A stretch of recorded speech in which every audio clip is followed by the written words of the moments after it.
table, picked up the tureen, retrieving the label from its silver holder. Yes, Elida mused. If the sisters had been obedient, then the tower wouldn't be divided. Those rebels would have obeyed rather than running off like a silly flock of startled birds. If the sisters were obedient, we would have the dragon reborn in our hands, and those horrid men training in their black tower would have been dealt with long ago. What do you think, Medani? Obedience is certainly important, Elida. Elida shook her head as Egwene ladled soup into her bowl. Anyone would admit that, Medani. I asked what should be done. Fortunately, I have an idea myself. Doesn't it strike you as strange that the 3 oaths contain no mention of obedience to the White Tower? Sisters cannot lie, cannot make a weapon for men to kill other men, and cannot use the power as a weapon against others except in defense. Those oaths have always seemed too lax to me. Why no oaths to obey the Amyrlin? If that simple promise were part of all of us, how much pain and difficulty could we have avoided? Perhaps some revision is in order. Egwene stood still. Once, she herself hadn't understood the importance of the oaths. She suspected that many a novice and accepted had questioned their usefulness. But she had learned, as every Aes Sedai must, their importance. The 3 oaths were what made the Aes Sedai. They were what kept the Aes Sedai doing what was best for the world. But more than that, they were a shelter from accusations. Changing them. Well, it would be an unprecedented disaster. Elida should know that.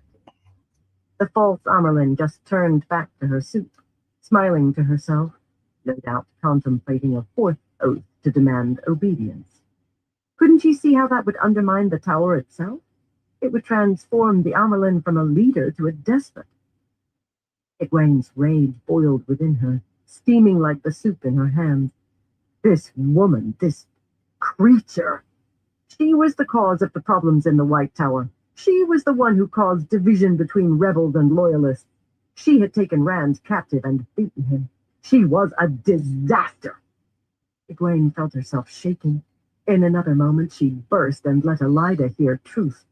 It was boiling free from her, and she could barely contain it. No, she thought. If I do that, my battle ends. I lose my war. So Egwene did the only thing she could think of to stop herself. She dumped the soup on the floor. Brownish liquid sprayed across the delicate rug of red, yellow, and green birds aflight. Elida cursed, jumping up from her seat and backing away from the spill. None of the liquid had gotten on her dress, which was a shame.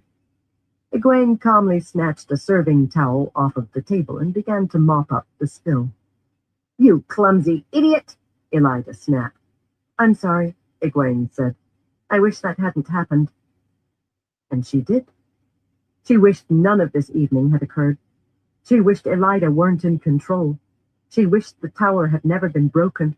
She wished she hadn't been forced to spill the soup on the floor, but she had. And so she dealt with it, kneeling and scrubbing. Elida sputtered, pointing. That rug is worth more than your entire village, Wilder. Medani, help her. The Grey didn't offer a single objection. She scurried over and grabbed a bucket of chilled water, which had been cooling some wine, and hurried back to help Egwene. Elida moved over to a door on the far side of the room to call for servants. Send for me, Egwene whispered, as Medani knelt down to help clean. What? Send for me to give me instruction, Egwene said quietly, glancing at Elida, whose back was turned. We need to speak. Egwene had originally intended to avoid the Saladar spies, letting Bayanin act as her messenger. But she had too many questions. Why hadn't Medani fled the tower? What were the spies planning? Had any of the others been adopted by Elida and beaten down as soundly as Medani? Medani glanced at Elida, then back at Egwene. I may not seem it sometimes, but I'm still Aes Sedai, girl. You cannot order me. I am your Amalin, Medani, Egwene said calmly, wringing a towel full of soup into a pitcher. And you would do best to remember it. Unless you want the 3 oaths replaced with vows to serve Elida for eternity. Medani glanced at her, then cringed at Elida's shrill calls for servants. The poor woman had obviously seen a hard time lately. Egwene laid a hand on her shoulder. Elida can be unseated, Medani. The tower will be reunited. I will see it happen, but we must keep courage. Send for me. Medani looked up, studying Egwene. How do you do it? They say you are punished 3 and 4 times a day, that you need healing between so that they can beat you further. How can you take it? I take it because I must, Egwene said, lowering her hand. Just as we all do what we must. Your service here watching Elida is difficult, I can see, but know that your work is noticed and appreciated. Egwene didn't know if Medani really had been sent to spy on Elida, but it was always better for a woman to think that her suffering was for a good purpose. It seems to have been the right thing to say, for Medani straightened, taking heart and nodding. Thank you. Elida was returning. Behind her, 3 servants. Send for me, Egwene ordered Medani again, voice a whisper. I am one of the few in this tower who had a good excuse to move between the various Aja quarters. I can help heal what has been broken, but I will need your help. Medani hesitated, then nodded. Very well. You, Elida snapped, stepping up to Egwene. Out. I want you to tell Silviana to strap you as she's never strapped a woman before. I want her to punish you, then heal you on the spot, then beat you again. Go!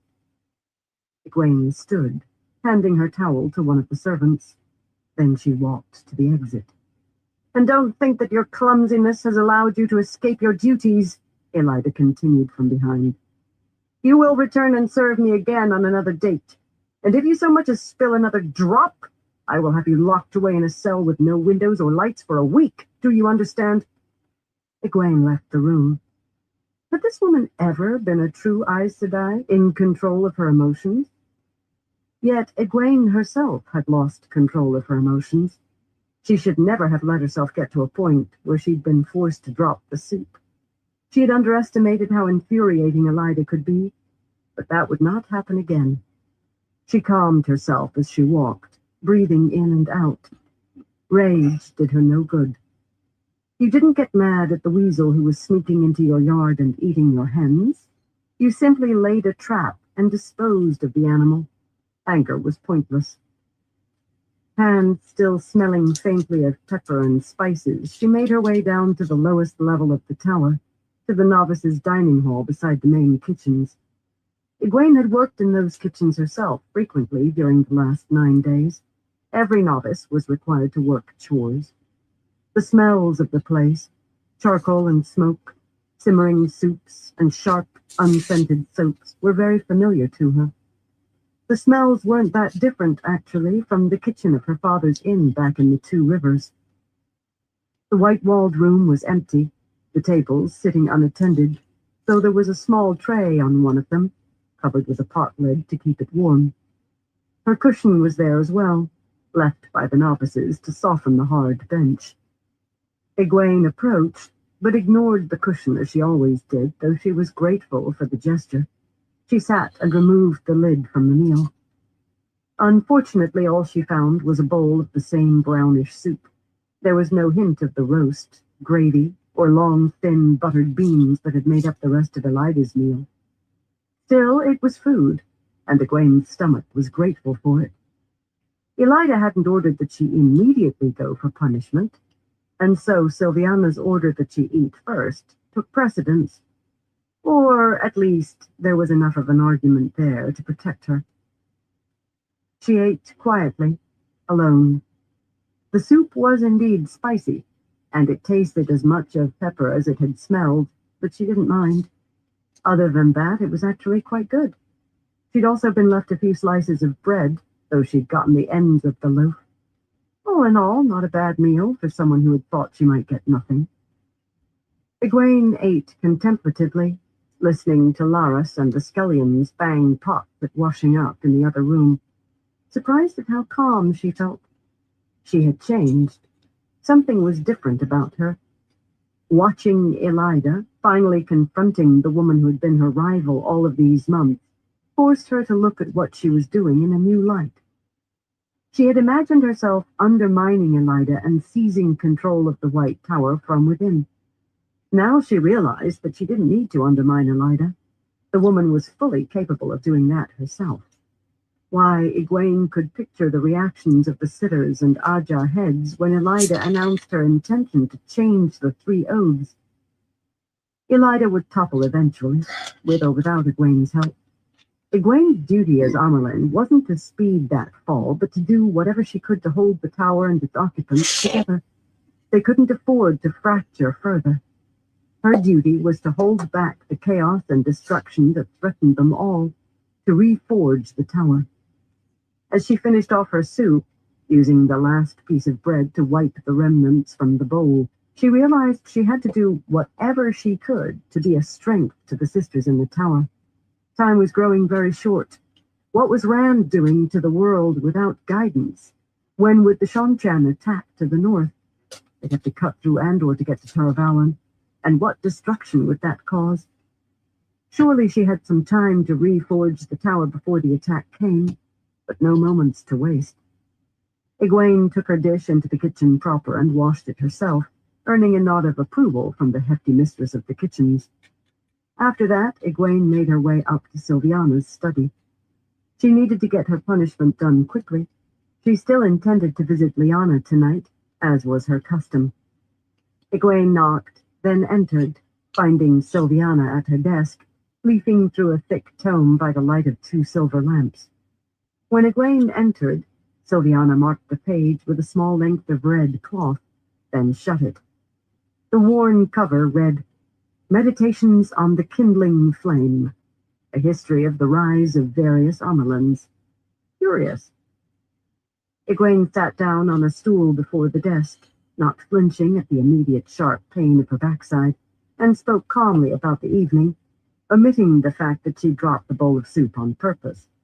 She did, however, say that she'd dropped it after Elida had talked of revoking and changing the 3 oaths. Sylviana looked very thoughtful at that. Well, the woman said, standing up and fetching her lash. The Amerlin has spoken. Yes, I have, Egwene said, standing up and positioning herself on the table, skirts and shift up for the beating. Sylviana hesitated, and then the strapping began. Oddly, Egwene felt no desire to cry out. It hurt, of course, but she just couldn't scream. How ridiculous the punishment was. She remembered her pain at seeing the sisters pass in the hallways, regarding one another with fear, suspicion, and distrust. She remembered the agony of serving Elida while holding her tongue, and she remembered the sheer horror at the idea of everyone in the tower being bound by oath to obey such a tyrant. Egwene remembered her pity for poor Medani. No sister should be treated in such a way. Imprisonment was one thing, but beating a woman down, toying with her, hinting at the torture to come, it was insufferable. Each of these things was a pain inside of Egwene, a knife to the chest, piercing the heart. As the beating continued, she realized that nothing else they could do to her body would ever compare to the pain of soul she felt at seeing the White Tower suffer beneath Elida's hand. Compared with those internal agonies, the beating was ridiculous. And so she began to laugh. It wasn't a forced laugh. It wasn't a defiant laugh. It was the laughter of disbelief, of incredulity. How could they think that beating her would solve anything? It was ludicrous. The lashing stopped. Egwene turned. Surely that wasn't all of it. Sylviana was regarding her with a concerned expression. Child, she asked, are you all right? I'm quite well. You are certain? How are your thoughts? She thinks I've broken under the strain, Egwene realized. She beats me and I laugh from it. My thoughts are well, Egwene said. I don't laugh because I've been broken, Sylviana. I laugh because it is absurd to beat me. The woman's expression darkened. Can't you see it? Egwene asked. Don't you feel the pain? The agony of watching the tower crumble around you? Could any beating compare to that? Sylviana did not respond. I understand, Egwene thought. I didn't realize what the Aiel did. I assumed that I just had to be harder, and that was what would teach me to laugh at pain. But it's not hardness at all. It's not strength that makes me laugh. It's understanding. To let the tower fall, to let the Aes Sedai fail, the pain of that would destroy her. She had to stop it, for she was the Amelin seat. I cannot refuse to punish you, Sylviana said. You realize that? Of course, Egwene said. But please remind me of something. What was it you said about Shemarin? Why was it Elida got away with taking the shawl from her? It was because Shemarin accepted it, Sylviana replied. She treated herself as if she really had lost the shawl. She didn't fight back. I will not make the same mistake, Sylviana. Elida can say whatever she wants, but that doesn't change who I am, or who any of us are. Even if she tries to change the 3 oaths, there will be those who resist, who hold to what is correct. And so, when you beat me, you beat the Amelin seat, and that should be amusing enough to make us both laugh. The punishment continued, and Egwene embraced the pain, took it into herself, and judged it insignificant, impatient for the punishment to cease. She had a lot of work to do.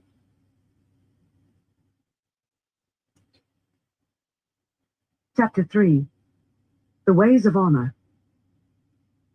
Avienda crouched with her spear sisters and some true blood scouts atop the low grassy hill, looking down at the refugees. They were a sorry lot, these Damani wetlanders, with dirtied faces that had not seen a sweat tent in months, their emaciated children too hungry to cry. One sad mule pulled a single cart among the 100 struggling people. What they hadn't piled in the vehicle they carried. It wasn't much of either. They plodded northeast along a pathway that couldn't quite be called a road. Perhaps there was a village in that direction. Perhaps they were just fleeing the uncertainty of the coastal lands. The hilly landscape was open, save for the occasional stand of trees. The refugees hadn't seen Avienda and her companions, despite the fact that they were less than 100 paces away. She'd never understood how wetlanders could be so blind. Didn't they watch, noting any oddities on the horizon? Couldn't they see that traveling so near to a hilltop practically invited scouts to spy on them? They should have secured the hill with their own scouts before coming anywhere near. Didn't they care? Avienda shivered. How could you not care about eyes watching you, eyes that might belong to a man or maiden holding a spear? Were they so eager to wake from the dream? Avienda did not fear death, but there was a very big difference between embracing death and wishing for it. Cities, she thought, they're the problem. Cities were stinking, festering places like sores that never healed. Some were better than others. Elaine did an admirable job with Camelin, but the best of them gathered too many people and taught them to grow comfortable staying in one place. If those refugees had been accustomed to travel and had learned to use their own feet, rather than relying on horses, as wetlanders so often did, then it would not be so difficult for them to leave their towns. Among the Aiel, the craftsmen were trained to defend themselves, the children could live off the land for days, and even blacksmiths could travel great distances quickly. An entire set could be on the move within an hour, carrying everything they needed on their backs. Wetlanders were strange, doubtless. Still, she felt pity for the refugees. The emotion surprised her. While she was not heartless, her duty lay elsewhere, with Randall Thor. She had no reason to feel heartsore for a group of wetlanders she'd never met. But time spent with her first sister, Elaine Trakand, had taught her that not all wetlanders were soft and weak. Just most of them. There was in caring for those who could not care for themselves. Watching these refugees, Avienda tried to see them as Elaine would, but she still struggled to understand Elaine's form of leadership. It was not the simple leadership of a group of maidens on a raid. That was both instinctive and efficient. Elaine would not watch these refugees for signs of danger or hidden soldiers. Elaine would feel a responsibility to them, even if they were not of her own people. She would find a way to send food, perhaps use her troops to secure a safe place for them to homestead, and, in doing so, acquire a piece of this country for herself. Once, Avienda would have left these thoughts to clan chiefs and roof mistresses, but she wasn't a maiden any longer, and she had accepted that. She now lived under a different roof. She was ashamed that she had resisted the change for so long. But that left her with a problem. What honor was there for her now? No longer a maiden, not quite a wise one. Her entire identity had been wrapped up in those spears, herself, forged into their steel as surely as the carbon that strengthened them. She had grown from childhood certain that she would be Far Dar Smai. Indeed, she had joined the maidens as soon as possible. She'd been proud of her life and of her spear sisters. She would have served her clan and set until the day when she finally fell to the spear, bleeding her last water onto the parched earth of the Threefold Land. This was not the Threefold Land, and she had heard some Aldai de Siswai wonder if the Aiel would ever return there. Their lives had changed. She didn't trust change. It couldn't be spotted or stabbed. It was more silent than any scout, more deadly than any assassin. No, she'd never trust it. But she would accept it. She would learn Elaine's ways and how to think like a chief. She would find honor in her new life. Somehow. "They are no threat," whispered Hyan, crouching with the true blood on the other side of the maidens. Ruark watched the refugees, alert. "The dead walk," the Tardag clan chief said, "and men fall at random to sight-blinders' evil, their blood corrupted like the water of a bad well. Those might be poor folk fleeing the ravages of war, or they might be something else. We keep our distance." Avienda glanced at the increasingly distant line of refugees. He did not think Ruark was right. These were not ghosts or monsters. There was always something wrong about those. They left her with an itch, as if she were about to be attacked. Still, Ruark was wise. One learns to be careful in the Threefold Land, where a tiny twig could kill.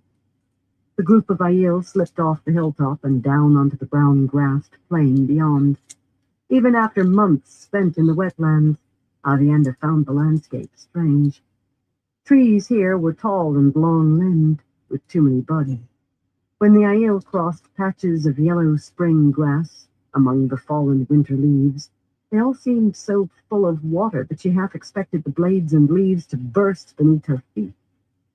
She knew the wetlanders said that this spring was unnaturally slow starting, but already it was more fertile than her homeland.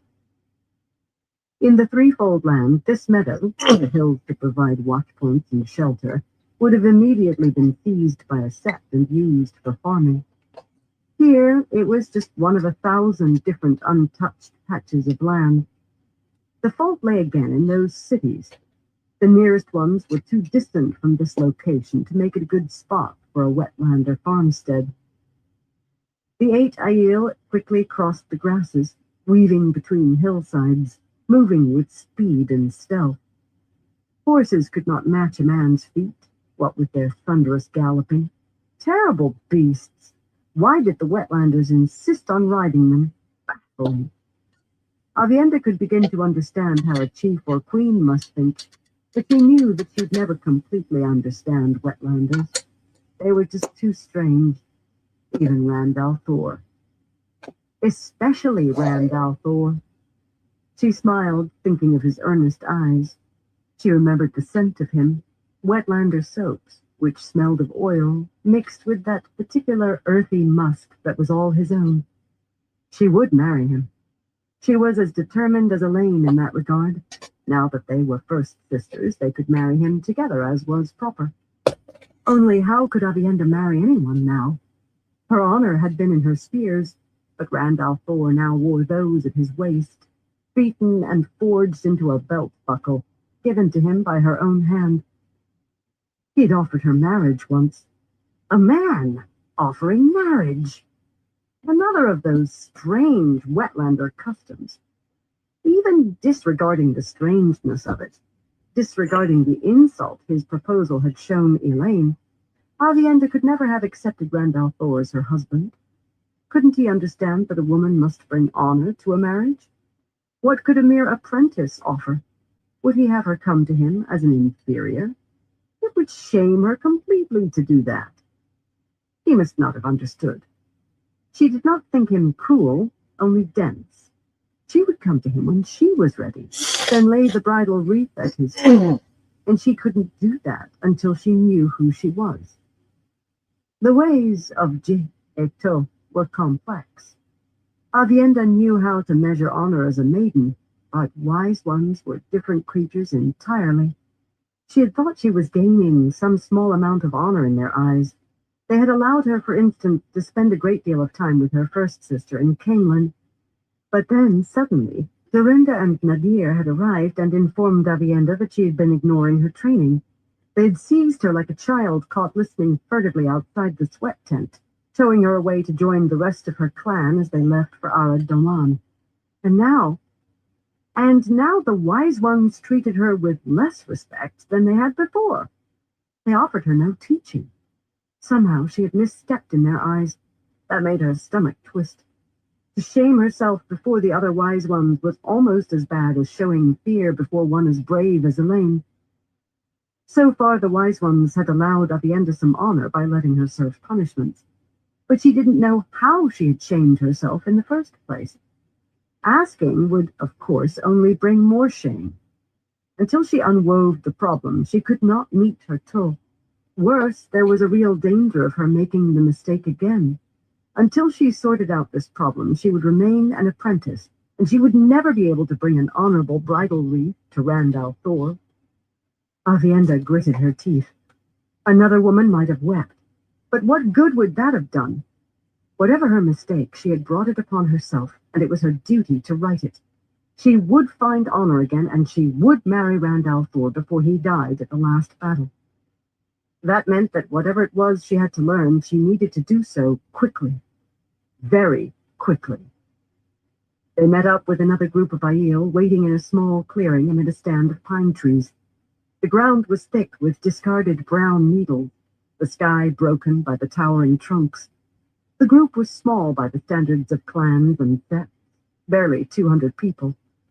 In the middle of the clearing stood 4 wise ones, each wearing the characteristic brown woolen skirt and white blouse. Avienda wore similar attire, which now felt as natural to her as the Kadensur once had. The scouting party split up, men and maidens moving to join members of their clans or societies. Ruark joined the wise ones, and Avienda followed him. Each of the wise ones, Amis, Bear, Milaine, and Nadir, gave her a glance. Bear, the only Aiel with the group who wasn't Tardad or Goshin, had arrived only recently, perhaps to coordinate with the others. Whatever the reason, none of them seemed pleased. Avienda hesitated. If she left now, would it seem as if she were trying to avoid their attention? Did she instead dare stay and risk incurring their further displeasure? Well, Amis said to Ruark. Though Amis had white hair, she looked quite young. In her case, this wasn't due to working the power. Her hair had started turning silver when she'd been a child. It was as the scouts described, Shade of my heart, Ruark said. Another pitiful band of wetlander refugees. I saw no hidden danger in them. The wise ones nodded, as if this was what they had expected. That is the 10th band of refugees in less than a week, said aged Bear, her watery blue eyes thoughtful. Ruark nodded. There are rumors of Shonshan attacks on harbors to the west. Perhaps the people move inland to avoid the raids. He glanced at Amis. This country boils like water spilled on a hearthstone. The clans are uncertain what Rand al'Thor wishes of them. He was very clear, Bear noted. He will be pleased that you and Dobrain Taborwin secured Bandar Eben, as he asked. Ruark nodded, but still his intentions are not clear. He asked for us to restore order. Are we then to be like Wetlander city guardsmen? That is no place for the Aiel. We are not to conquer, so we do not get the fifth. And yet it feels very much like conquest, what we do. The Karakan's orders can be clear yet confusing at the same time. He has a gift in that area, I think. Bear smiled, nodding.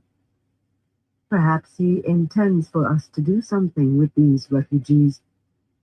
And what would we do? Amis asked, shaking her head. Are we Shido, expected to make guy shine from Wetlanders? Her tone left little doubt as to what she thought of both Shido and the idea of making Wetlanders guy shine. Avienda nodded in agreement. As Ruark said, the Karakarn had sent them to Arad Doman to restore order. But that was a Wetlander concept. Aiel brought their own order with them. There was chaos to war and battle, true, but each and every Aiel understood his place and would act within that place. The little children understood honor and toh, and the hold would continue to function after all of the leaders and wise ones were killed. It was not so with Wetlanders. They ran about like a basket of wild lizards suddenly dropped onto hot stones, taking no care for provisions when they fled. As soon as their leaders were occupied or distracted, banditry and chaos ruled. The strong took from the weak, and even blacksmiths were not safe. What could Randall Thor expect the Aiel to do about it? They could not teach Pt.2 to an entire nation. Randall Thor had told them to avoid killing Damani troops, but those troops, often corrupt and turned to banditry themselves, were part of the problem. Perhaps he will explain more when we arrive at this manor house of his, said Mylane, shaking her head, red gold hair catching the light. Her pregnancy was just beginning to show beneath her wise one blouse. And if he does not, then surely it is better for us to be here in Arad Doman than to spend yet more time lounging back in the land of the tree killers. As you say, Ruark agreed. Let us move on then. There is still a distance to run. He moved off to speak with Bale. Avienda took a step away, but a harsh glance from Amis made her freeze. Avienda, said the hard, white-haired woman. How many wise ones went with Ruark to scout this refugee train? None but me, Avienda admitted. Oh, and are you a wise one now? Bear asked. No, Avienda said quickly, then shamed herself further by blushing. I spoke poorly. Then you shall be punished, Bear said. You are no longer a maiden, Avienda. It is not your place to scout. That is a task for others. Yes, wise one, Avienda said, looking down. She had not thought that going with Ruark would bring her shame. She had seen other wise ones do similar tasks. But I am not a wise one, she reminded herself. I am an apprentice only. Bear had not said that a wise one could not scout, only that it had not been Avienda's place to go. It was about Avienda herself, and about whatever it was she had done, or perhaps continued to do, to provoke the wise ones. Did they think she had grown soft by spending time with Elaine? Avienda herself worried that that was true. During her days in Camelin, she had begun to find herself enjoying the silks and baths. By the end, she had objected only feebly when Elaine had come up with an excuse to dress her in some impractical and frivolous garment with embroidery and lace. It was well that the others had come for her. The others just stood there, looking at her expectantly, faces like red desert stones, impassive and stern. Avienda gritted her teeth again. She would complete her apprenticeship and find honor. She would. The call came to begin moving, and Kadimsor-clad men and women did so, running together in small groups. The wise ones moved as easily as the soldiers, despite their bulky skirts. Amis touched Avienda's arm. "You will run with me so that we can discuss your punishment." Avienda fell into pace beside the wise one at a brisk jog. It was a speed any Aiel could maintain almost indefinitely. Her group from Camelin had met up with Ruark as he was traveling from Bandar Eben to meet with Rand al'Thor in the western part of the country.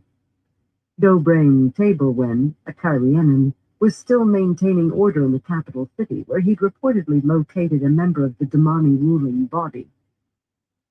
Perhaps the group of Aiel could have traveled through a gateway the rest of the distance, but it was not far, only a few days by foot, and they had left early enough to arrive at the appointed time without using the one power.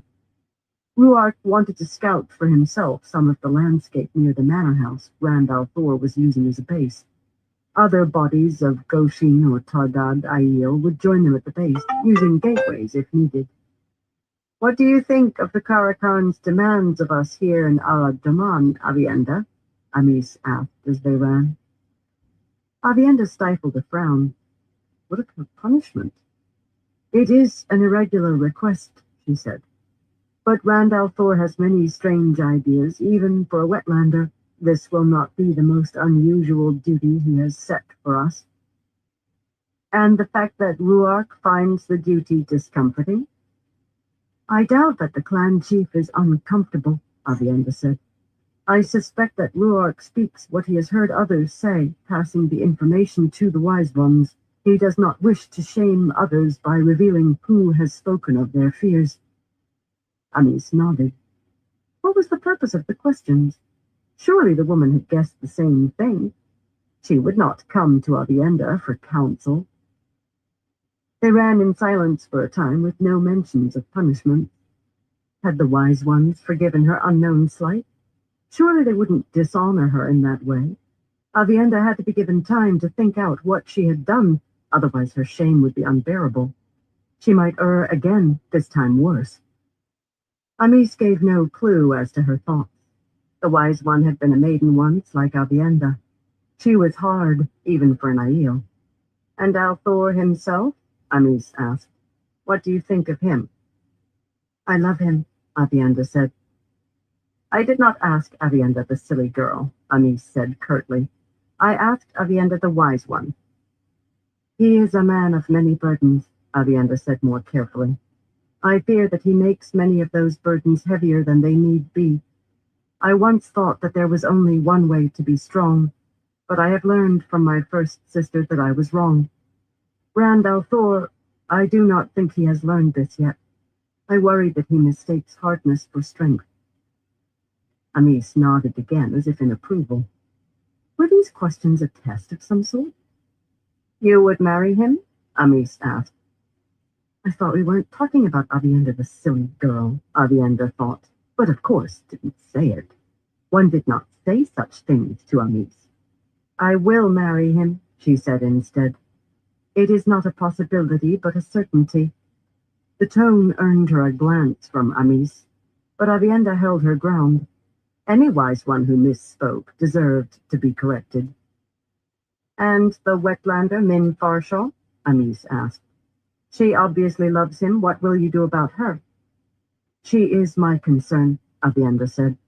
"We will reach an accommodation. I have spoken with Min Farshaw, and I believe she will be easy to work with." "You would become first sisters with her as well?" Amis asked, sounding just faintly amused. "We will reach an accommodation, wise one, and if you cannot, we will," Avienda said firmly. "And how can you be so certain?" Avienda hesitated. Part of her wished to return only silence to that question, passing the leafless brush thickets and giving Amis no answer. But she was just an apprentice, and while she could not be forced to speak, she knew that Amis would keep pushing until the answer came out. Avienda hoped she would not incur too much tilt by her response. "You know of the woman Min's viewings?" Avienda said. Amis nodded. "One of those viewings relates to Rand al'Thor and the 3 women he will love. Another relates to my children by the Kara Khan." She said no more, and Amis pressed no more. It was enough. Both knew that one would sooner find a stone dog who would retreat than find a viewing of Min's that went wrong. On the one hand, it was good to know that Randall Thor would be hers, although she would have to share him. She did not begrudge Elaine, of course, but Min, well, Avienda did not really know her. Regardless, the viewing was a comfort, but it was also bothersome. Avienda loved Randall Thor because she chose to, not because she was destined to. Of course, Min's viewing didn't guarantee that Avienda would actually be able to marry Rand, so perhaps she had misspoken to Amis. Yes, he would love 3 women and 3 women would love him, but would Avienda find a way to marry him? No, the future was not certain, and for some reason that brought her comfort. Perhaps she should have worried, but she did not. She would get her honor back, and then she would marry Randall Thor. Perhaps he would die soon after, but perhaps an ambush would come and she would fall to an arrow this day. Worrying solved nothing. So, however, was another matter. I misspoke, wise one, Avienda said. I implied that the viewing said I would marry Randall Thor. That is not true. All 3 of us will love him, and while that implies marriage, I do not know for certain. Amis nodded. There was no toe. Avienda had corrected herself quickly enough. That was well. She would not add more shame on top of what she had already earned. Very well, then, Amis said, watching the path ahead of her. Let us discuss today's punishment. Avienda relaxed slightly, though she still had time to discover what she had done wrong. Wetlanders often seemed confused by Aiel ways with punishment, but Wetlanders had little understanding of honor. Honor didn't come from being punished, but accepting a punishment and bearing it restored honor. That was the soul of Tu, the willing lowering of oneself in order to recover that which had been lost. It was strange to her that Wetlanders couldn't see this. Indeed, it was strange that they didn't follow Je et Tu instinctively. What was life without honor? Amis, rightly, wouldn't tell Avienda what she had done wrong. However, she was having no success thinking through the answer on her own, and it would cause less shame if she discovered the answer through conversation. Yes, Avienda said carefully. I should be punished. My time in Camelin threatened to make me weak. Amis sniffed. You are no more weak than you were when you carried the spears, girl. A fair bit stronger, I should think. Your time with your first sister was important for you. So that wasn't it. When Dorinda and Nadir had come for her, they had said she needed to continue her training as an apprentice. Yet, in the time since the Aiel had departed for Arab Doman, Avienda had been given no lessons. She had been assigned to carry water, to mend shawls, and to serve tea. She had been given all manner of punishments with little explanation of what she had done wrong. And when she did something obvious, like going scouting when she shouldn't have, the severity of her punishment was always greater than the infraction should have merited. It was almost as if the punishment was the thing the wise ones wanted her to learn. But that could not be. She was not some Wetlander who needed to be taught the ways of honor. What good would constant and unexplained punishment do, other than to warn of some grave mistake she had made? Amis reached to her side, untying something hanging at her waist. The woolen bag she held up was about the size of a fist. We have decided, she said, that we have been too lax in our instruction. Time is precious and we have no room left for delicacy. Avienda covered her surprise. Their previous punishments were delicate? Therefore, Amis said, handing over the small sack, you will take this. Inside are seeds. Some are black, others are brown, others are white. This evening, before we sleep, you will separate the colors, then count how many there are of each one. If you are wrong, we will mix them together, and you will start again. Avienda found herself gaping, and she nearly stumbled to a stop. Hauling water was necessary work. Mending clothing was necessary work. Cooking meals was important work, particularly when no Gai Shine had been brought with the small advance group. But this was useless work. It was not only unimportant, it was frivolous. It was the kind of punishment reserved for only the most stubborn or most shameful of people. It almost felt as though the wise ones were calling her Datan. "By sight blinders' eyes," she whispered, as she forced herself to keep running. "What did I do?" Amis glanced at her, and Avienda looked away. Both knew that she didn't want an answer to that question. She took the bag silently. It was the most humiliating punishment she had ever been given. Amis moved off to run with the other wise ones. Avienda shook off her stupor, her determination returning.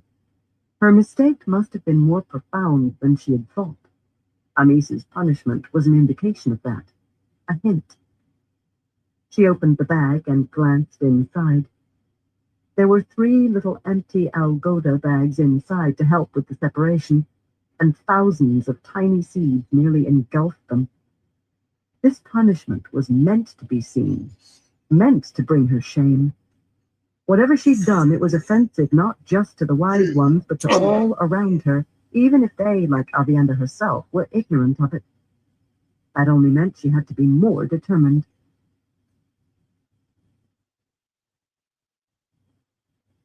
Chapter 4. Nightfall. Gawain watched the sun burn the clouds to death in the west, the final light fading. The haze of perpetual gloom kept the sun itself shrouded, just as it hid the stars from his sight at night. Today, the clouds were unnaturally high in the air. Often, Dragon Mount's tip would be hidden on cloudy days, but this thick gray haze hovered high enough that most of the time it barely brushed the mountain's jagged, broken tip. "Let's engage them," Jizao whispered from where he crouched beside Gawain on the hilltop. Gawain glanced away from the sunset, back toward the small village below. It should have been still, save perhaps for a goodman checking on his livestock one last time before turning in. It should have been dim, unlit, save for a few tallow candles burning in windows as people finished evening meals. But it was not dim. It was not quiet. The village was alight with angry torches carried by a dozen sturdy figures. By that torchlight and the light of the dying sun, Gawain could make out that each was wearing a nondescript uniform of brown and black. Gawain couldn't see the 3-starred insignia on their uniforms, but he knew it was there. From his distant vantage, Gawain watched a few latecomers stumble from their homes, looking frightened and worried as they gathered with the others in the crowded square. These villagers welcomed the armed force with reluctance. Women clutched children, men were careful to keep their eyes downcast. "We don't want trouble," the postures said. They'd undoubtedly heard from other villages that these invaders were orderly. The soldiers paid for goods they took, and no young men were pressed into service, though they weren't turned away either. A very odd invading army indeed. However, Gawain knew what the people would think. This army was led by Aes Sedai, and who could say what was odd or normal when Aes Sedai were involved? There were no sisters with this particular patrol, thank the light. The soldiers, polite but stern, lined up the villagers and looked them over. Then a pair of soldiers entered each house and barn, inspecting it. Nothing was taken and nothing was broken. All very neat and cordial. Gawain could almost hear the officer offering apologies to the village mayor. "Gawain?" Jizao asked. "I count barely a dozen of them. If we send Roddick's squad to come in from the north, we'll cut off both sides and smash them between us. It's getting dark enough that they won't see us coming. We could take them without so much as running up a ladder."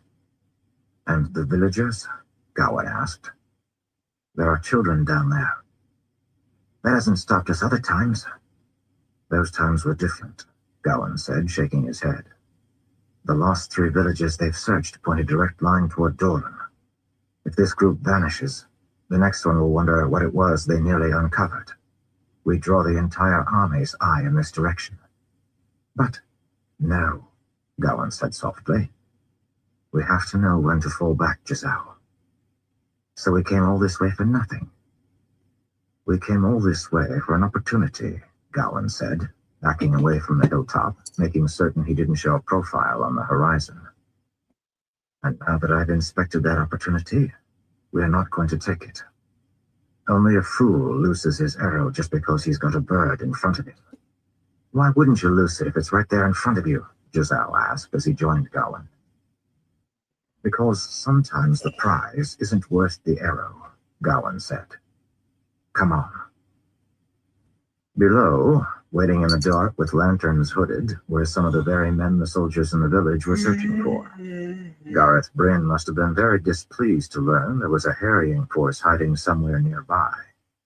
He'd been diligent in trying to flush it out, but the countryside near Tarvalon was liberally sprinkled with villages, forests, and secluded valleys that could hide a small mobile strike force. So far, Gowan had managed to keep his younglings out of sight while pulling off the occasional raid or ambush on Bryn's forces. There was only so much you could do with 300 men, however, particularly when you faced one of the 5 great captains. Am I destined to end up fighting against each and every man who has been a mentor to me? Gowan took the reins of his horse and gave a silent order to withdraw by raising his right hand, then gestured sharply away from the village. The men moved without comment, dismounting and leading their mounts for both stealth and safety. Gowan had thought he was over Hamar and Kulan's deaths. Bryn himself had taught Gowan that the battlefield sometimes made allies into sudden foes. Gowan had fought his former teachers, and Gowan had won. That was the end of it. Recently, however, his mind seemed determined to dredge up those corpses and carry them about. Why now, after so long? He suspected his sense of guilt had to do with facing Bryn, his first and most influential instructor in the arts of war. Gowan shook his head as he guided challenge across the darkening landscape. He kept his men away from the road in case Bryn's scouts had placed watchers. The 50 men around Gowan walked as quietly as possible, the horses' hoofbeats deadened by the springy earth. If Bryn had been shocked to discover a harrying force striking at his outriders, then Gowan had been equally shocked to discover those 3 stars on the uniforms of the men he slew. How had the White Tower's enemies recruited the greatest military mind in all of Andor? And what was the Captain General of the Queen's Guard doing fighting with a group of Aes Sedai rebels in the first place? He should have been in Caemlyn protecting Elaine. Light said that Elaine had arrived in Andor. She couldn't still be with the rebels, not with her homeland lacking a queen. Her duty to Andor outweighed her duty to the White Tower. And what of your duty, Gowan Trakand? He thought to himself. He wasn't certain he had duty or honor left to him. Perhaps his guilt about Hamar, his nightmares of war and death at Dumai's wells, were due to the slow realization that he might have given his allegiance to the wrong side. His loyalty belonged to Elaine and Egwene. What then was he still doing fighting a battle he didn't care about, helping a side that, by all accounts, was opposed to the one Elaine and Egwene had chosen? They're just accepted, he told himself. Elaine and Egwene didn't choose this side. They're just doing what they've been ordered to do. But the things that Egwene had said to him all those months ago, back in Cairhien, suggested that she had made her decision willingly. She had chosen a side. Hamar had chosen a side. Gareth Bryn had apparently chosen a side. But Gowan continued to want to be on both sides. The division was ripping him apart. An hour out of the village, Gowan gave the order to mount and take to the road. Hopefully, Bryn's scouts wouldn't think to search the land outside the village. If they did, the tracks of 50 horsemen would be hard to miss. There was no avoiding that. The best thing now was to reach firm ground where the signs of their passing would be hidden by 1,000 years of footfalls and traffic. 2 pairs of soldiers rode off in front, and 2 pairs hung back to watch. The rest maintained their silence, though their horses now pounded a thunderous gallop. None asked why they were withdrawing, but Gawain knew that they were wandering, just as Jizao had. They were good men, perhaps too good. As they rode, Rajar pulled his mount up beside Gawain's. Just a few months ago, Rajar had been a youth, but now Gawain couldn't think of him as anything other than a soldier, a veteran. Some men gained experience through years spent living. Other men gained experience through months spent watching their friends die. Glancing upward, Gawain missed the stars. They hid their faces from him behind those clouds, like Aiel behind black veils. "Where did we go wrong, Rajar?" Gawain asked as they rode. "Wrong, Lord Gawain?"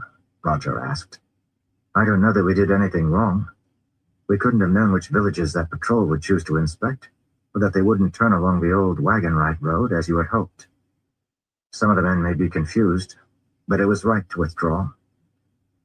"I wasn't talking about the raid," Gawain said, shaking his head. "I'm talking about this whole bloody situation. You shouldn't have to go on supply raids or spend your time killing scouts. You should have become a warder to some freshly minted Aes Sedai by now. And I should be back in Camelin with Elaine." "The wheel weaves as the wheel wills," the shorter man said. "Well, it will us into a hole," Gawain muttered, glancing at the overcast sky once again. "And Elaine doesn't seem too eager to pull us out of it." Rajar looked at Gawain reproachfully. "The White Tower's methods are its own, Lord Gawain, and so are its motives. It isn't for us to question. What good is a warder who questions the order of his Aes Sedai? A good way to get both of you killed, that is." "You're not a warder, Rajar. That's the problem."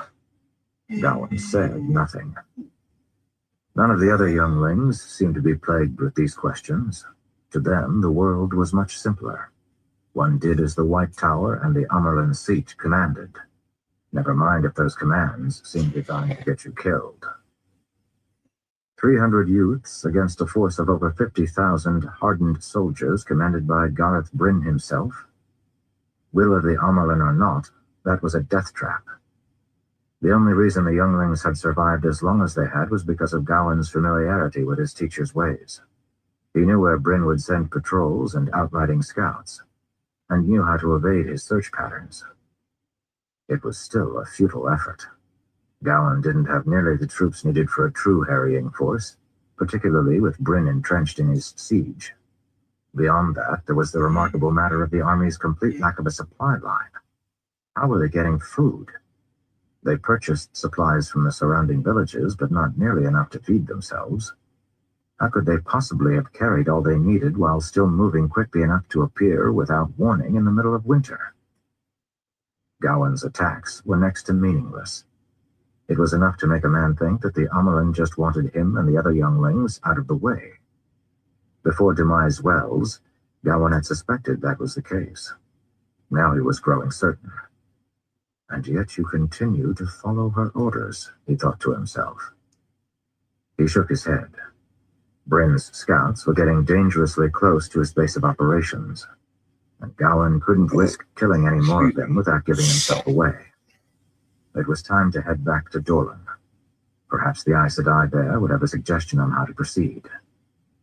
He hunkered down on his horse and continued riding into the night. "Light, I wish I could see the stars," he thought.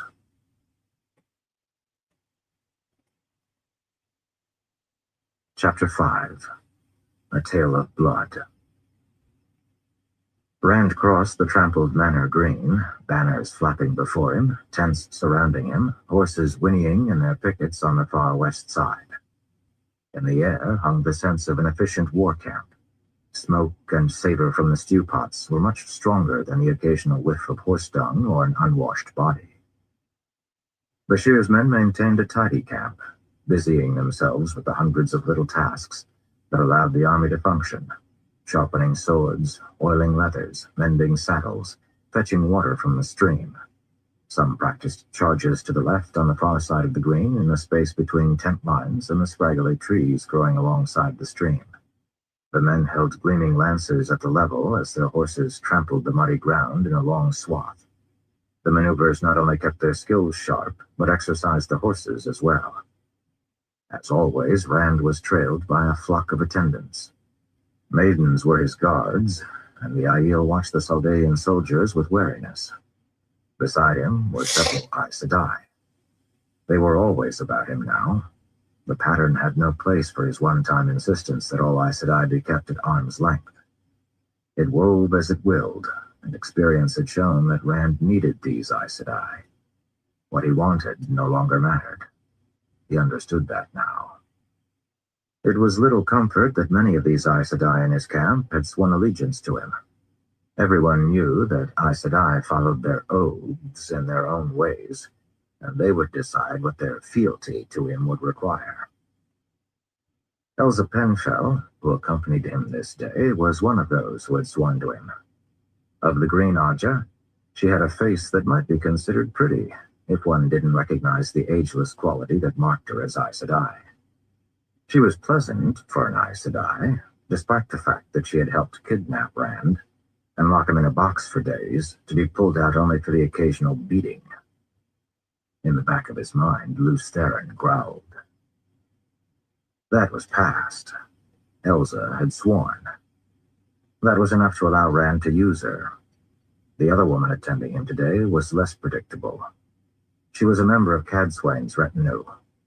Coreel Hovian, a slim yellow with blue eyes, wild dark hair, and a perpetual smile, had sworn no oaths to do as he said.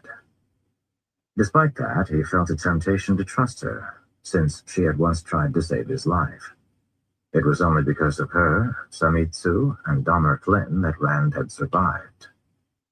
One of two wounds in Rand's side that would not heal, a gift from Padan Fane's cursed dagger, still lingered as a reminder of that day. The constant pain of that festering evil overlaid the equal pain of an older wound beneath, the one Rand had taken while fighting Ishamael so long ago. Soon, one of those wounds, or perhaps both, would spill Rand's blood onto the locks of Shale Ghul. He wasn't certain if they would be what killed him or not. With the number and variety of the different factors competing to take Rand's life, even Mat wouldn't have known which one was the best bet. As soon as Rand thought of Mat, the colors swirled in his vision, forming into the image of a wiry, brown-eyed man wearing a wide-brimmed hat and tossing dice before a small crowd of watching soldiers. Mat wore a grin and seemed to be showing off, which was not unusual, though there didn't seem to be any coin changing hands for his throws. The visions came whenever he thought of Mat or Perrin, and Rand had stopped dismissing them. He did not know what caused the images to appear. Probably his Taviran nature interacting with the other two Taviran from his home village. Whatever it was, he used it. Just another tool. It appeared that Mat was still with the band, but was no longer camped in a forested land. It was hard to tell from the angle, but he looked to be outside a city somewhere. At least, that was a large road in the near distance. Rand had not seen the small, dark-skinned woman with Mat for some time. Who was she? Where had she gone? The vision faded. Hopefully, Mat would return to him soon. He would need Mat and his tactical skills at Shale Ghul. One of Bashir's quartermasters, a thick-mustached man with bull legs and a squat body, saw Rand and approached with a quick step. Rand waved the Saldaean back. He had no mind for supply reports at the moment. The quartermaster saluted immediately and retreated. Once, Rand might have been surprised how quickly he was obeyed, but no longer. It was right for the soldiers to obey. Rand was a king, though he didn't wear the crown of swords at the moment. Rand passed through the green, filled with tents and horse pickets now. He left the camp, passing the unfinished earthen bulwark. Here, pine trees continued down the sides of the gentle slope. Tucked into a stand of trees just to the right was the traveling ground. A square section of ground roped off to provide a safe location for gateways. One hung in the air at that moment, an opening to another place. A small group of people was making their way through, walking out onto the pine-cone-strewn ground. Rand could see the weaves that made up the gateway. This one had been crafted with sardine. Most of the people in the group wore the colorful clothing of sea folk. The men bare-chested, even in the chill spring air. The women in loose, bright blouses. All wore loose trousers, and all had piercings in their ears or noses. The complexity of the adornments an indication of each person's relative status. As he waited for the sea folk, one of the soldiers who guarded the traveling ground approached Rand with a sealed letter. The letter would be one sent via Ashaman from one of Rand's interests in the East. Indeed, as he opened it, he found it was from Darlin, the Tyrant King. Rand had left him with orders to gather an army and prepare it for marching into Arad-Doman. That gathering had been completed for some time now, and Darlin wondered, yet again, about his orders. Could no one simply do as they were told? "Send a messenger," Rand said to the soldier, impatiently tucking the letter away. "Tell Darlin to continue recruiting. I want him to draft every Tyrant who can hold a sword and either train him for combat or set him to work in the forges. The last battle is close. Very close." "Yes, my Lord Dragon," the soldier said, saluting. "Tell him that I will send an Ashaman when I want him to move," Rand said. "I still intend to use him in Arad-Doman, but I need to see what the Aiel have discovered first." The soldier bowed and retreated. Rand turned back to the sea folk. One of them approached him. "Cora Moore," she said, nodding. Arena was a handsome woman in her middle years, with white streaking her hair.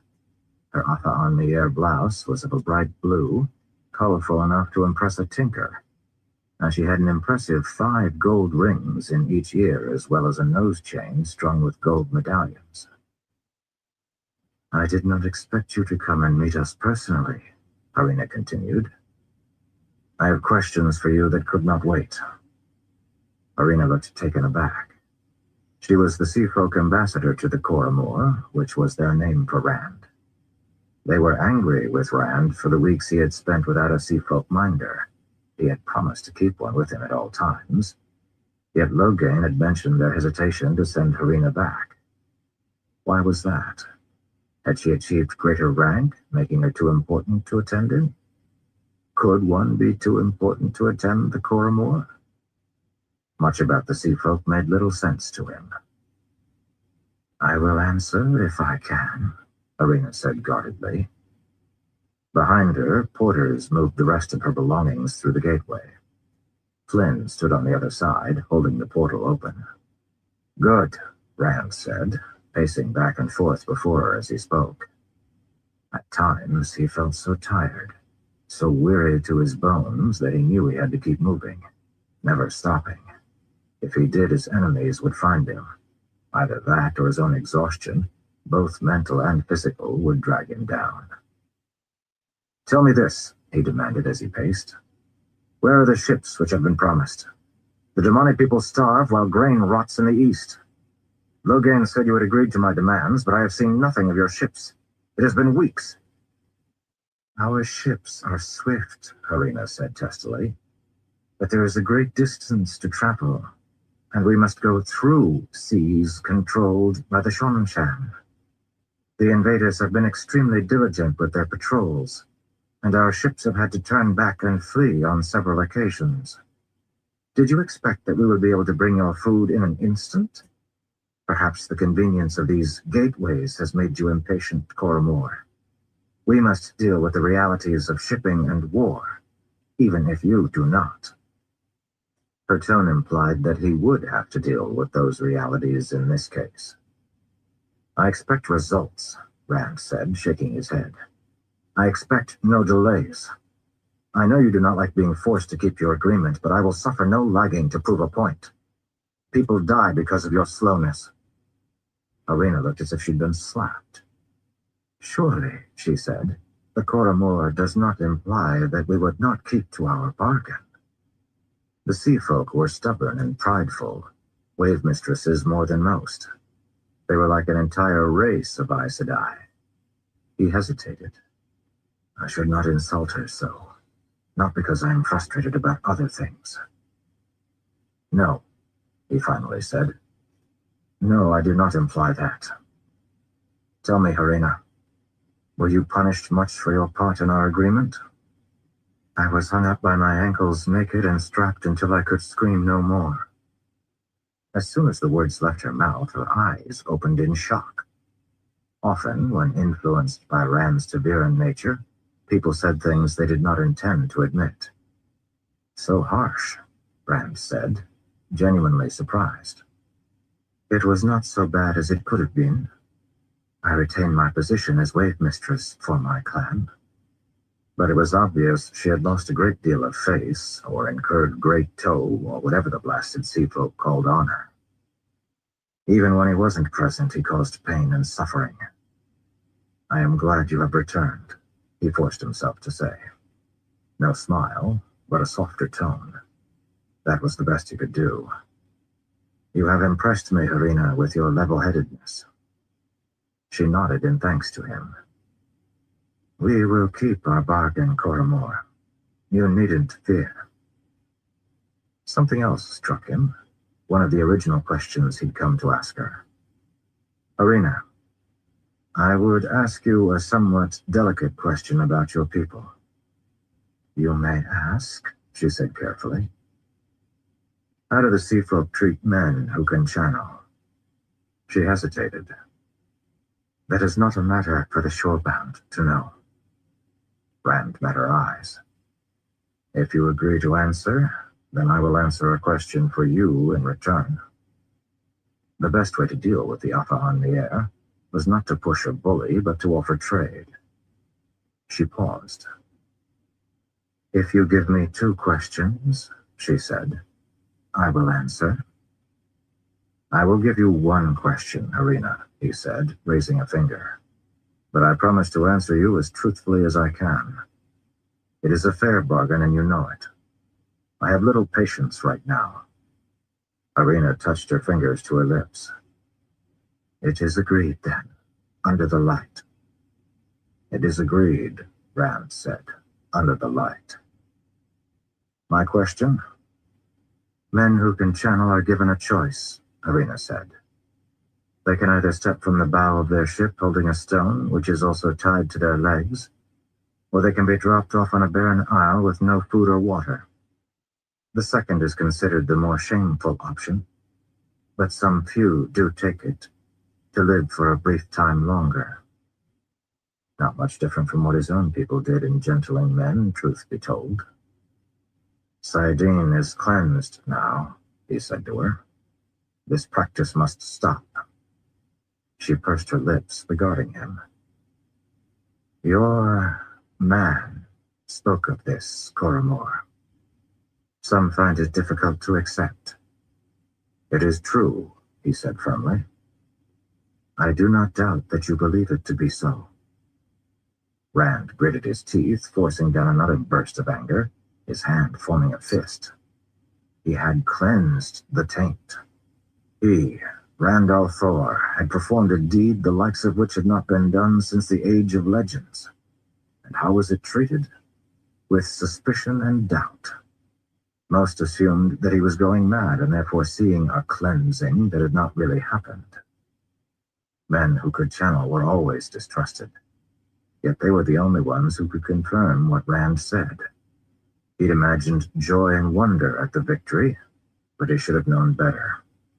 Though male Aes Sedai had once been as respected as their female counterparts, that had been long ago. The days of Jolan Corbison had been lost in time. All people could remember now was the breaking and the madness. They hated male channelers, yet in following Rand, they served one. Did they not see the contradiction?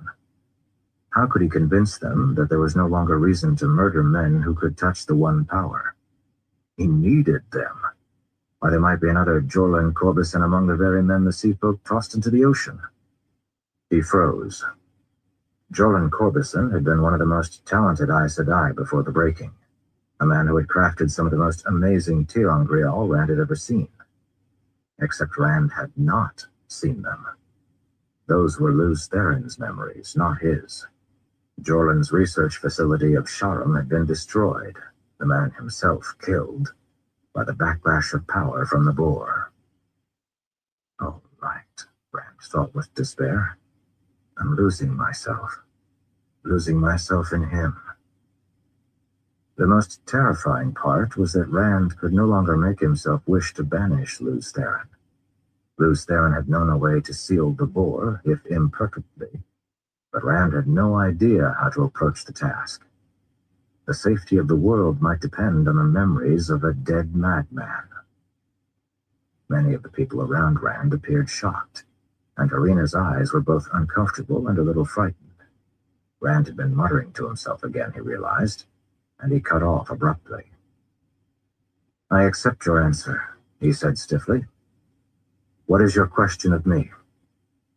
I will ask it later, she said, once I have had a chance to consider. As you wish.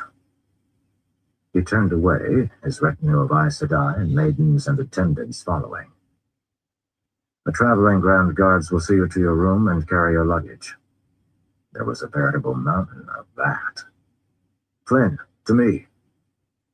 The elderly Ashaman jumped through the gateway, motioning for the last of the porters to trot back to the docks on the other side. He let the portal twist back into a slash of light and vanish, then hurried after Rand. He spared a glance and a smile for Kirill, who had bonded him as her warder. I apologize for taking so long to return, Lord Dragon. Flynn had a leathery face and only a few wisps of hair on his head. He looked a lot like some of the farmers Rand had known back in Emmons Field, though he had been a soldier for most of his life. Flynn had come to Rand because he wanted to learn healing. Rand had turned him into a weapon instead.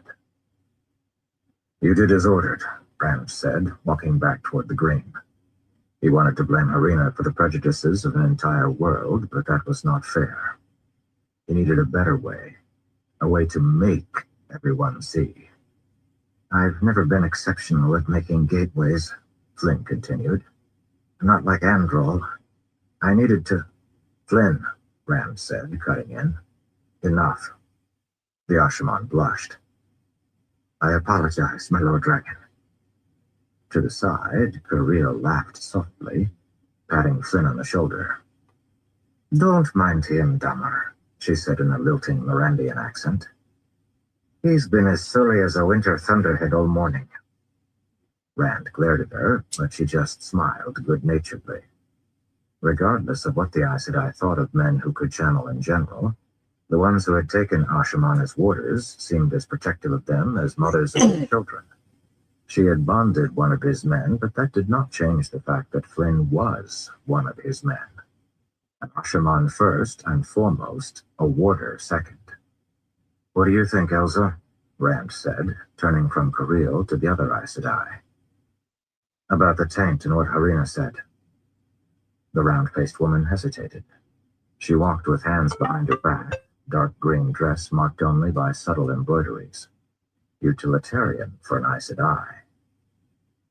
If my Lord Dragon says that the taint has been cleansed, the woman said carefully, then it is certainly improper to express doubt of him where others can hear.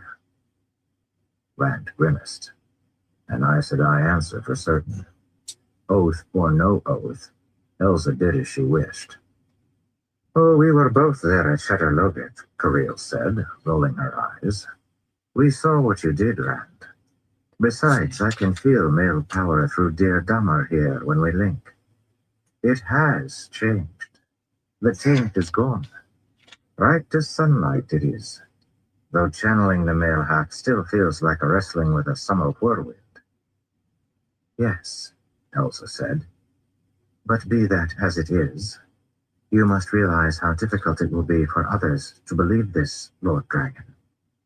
During the time of madness, it took decades for some people to accept that the male Aes Sedai were doomed to go insane. It will likely take longer for them to overcome their distrust, now that it has been ingrained for so long. Rand gritted his teeth. He had reached a small hill at the side of the camp, just beside the bulwark. He continued up to the top, Aes Sedai following.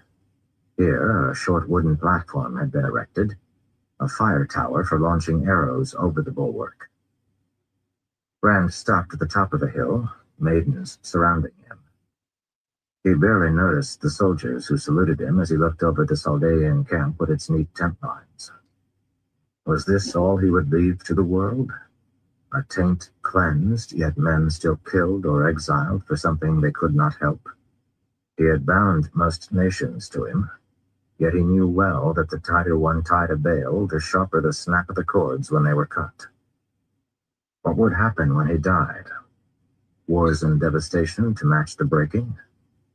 He hadn't been able to help that last time, for his madness and grief at Ilyena's death had consumed him. Could he prevent something similar this time? Did he have a choice?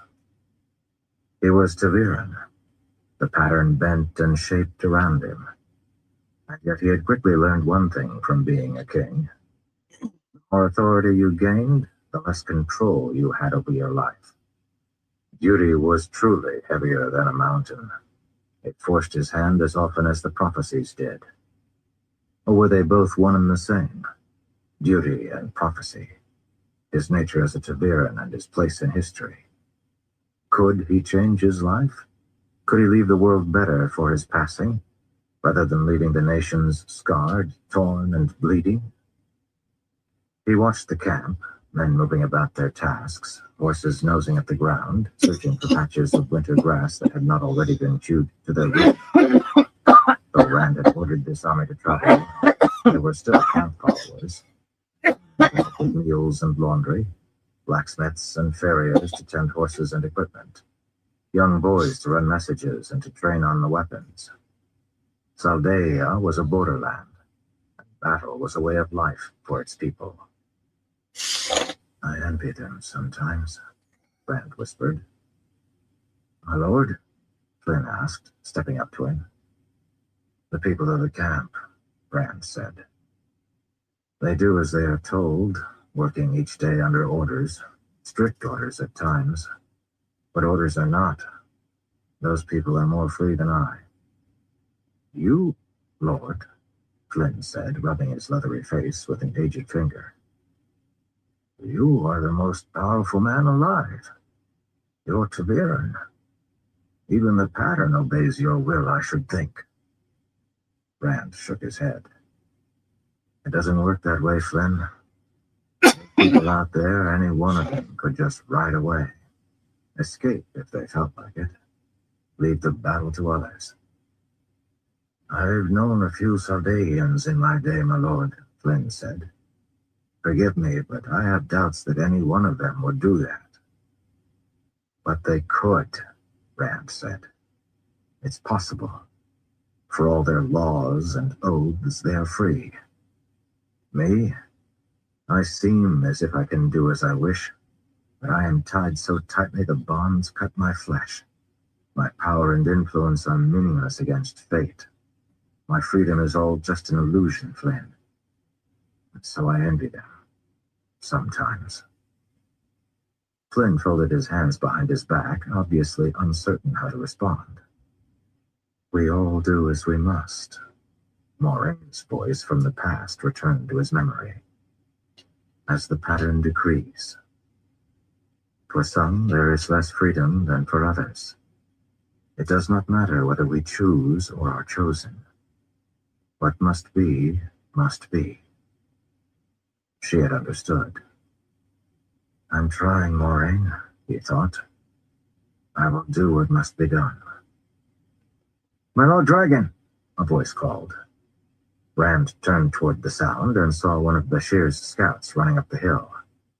The maidens cautiously allowed the youthful, dark-haired man to approach. My lord, the scout said, saluting.